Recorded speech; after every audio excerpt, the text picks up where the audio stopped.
Salam sigap dan shalom.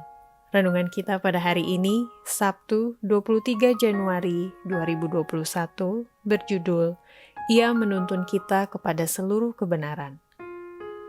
Ayat intinya terdapat di dalam Yohanes 16 ayat 13. Tetapi apabila Ia datang, yaitu Roh kebenaran, Ia akan memimpin kamu ke dalam seluruh kebenaran.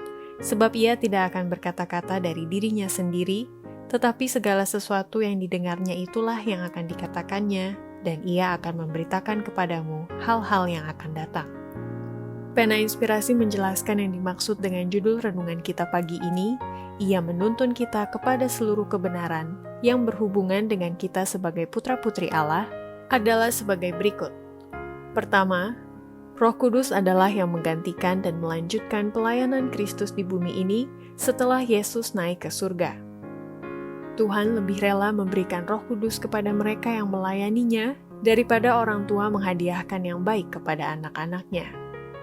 Kedua, kuasa Roh Kudus sangat berpengaruh dalam kehidupan setiap orang yang memadukan diri dengan Kristus. Kita hidup pada zaman kuasa Roh Kudus. Kuasa itu memadukan dirinya dengan agen umat manusia, dengan demikian menambah pengaruhnya di dunia ini. Ketiga, Roh Kudus itu hanya diutus kepada semua orang yang menyerahkan diri sepenuhnya kepada Tuhan Yesus dan pelayanannya. Janji Roh Kudus tidak dibatasi dengan usia atau suku bangsa manapun. Kristus menyatakan bahwa pengaruh ilahi Roh-Nya akan meliputi para pengikutnya sampai akhir zaman. Sejak hari Pentakosta sampai hari ini, penghibur itu telah diutus kepada semua orang yang menyerahkan diri sepenuhnya kepada Tuhan dan pelayanannya.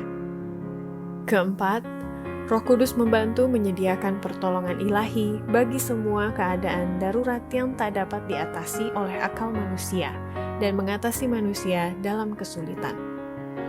Allah tidak meminta kita untuk melakukan pekerjaan yang di hadapan kita dengan kekuatan kita. Dia telah menyediakan pertolongan ilahi bagi semua keadaan darurat yang tak dapat diatasi oleh akal manusia. Dia memberikan Roh Kudus untuk menolong dalam kesulitan, menguatkan pengharapan dan jaminan kita, untuk menerangi pikiran kita dan menyucikan hati kita. Kelima, Roh Kudus dapat menolong setiap umat Tuhan dalam mengatasi keadaan darurat zaman ini dan mencegah gerakan kebejatan moral dunia ini. Perubahan cepat dan aneh akan berlangsung cepat, dan umat Allah akan dikaruniai dengan Roh Kudus, agar dengan akal budi dari surga, mereka dapat mengatasi keadaan darurat zaman ini, dan sedapat-dapatnya mencegah gerakan kebejatan moral dunia ini.